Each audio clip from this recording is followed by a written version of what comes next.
everyone, I'm Swati from Indiahikes.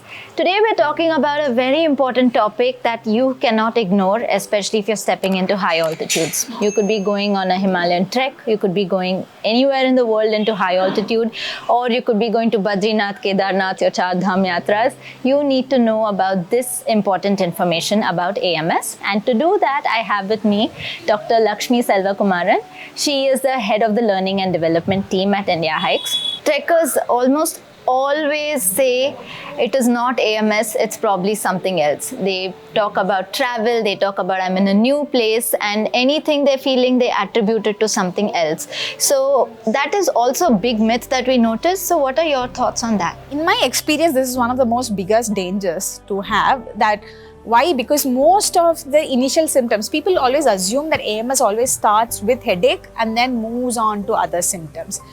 But in reality, many a times it will start with gastric issues and then moves on to other aspects of AMS. So when you are feeling indigestion, when you're feeling nausea, when you're feeling lack of appetite, people usually tend to attribute to, oh, I have traveled too much, or I've eaten at a restaurant the day before and the food is just not getting along with me.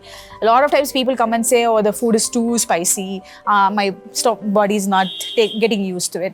Yes, true, but also it is possible because your digestion is getting stressed because it's not getting enough oxygen. And one of the first systems to shut off when your body is not getting enough oxygen is your digestive system, right? Because your body can sustain itself without getting energy from the food that you're consuming right now, if it feels that it needs to give oxygen to all the other primary functions of your body. So one of the major symptoms that will initially start with is GI issues.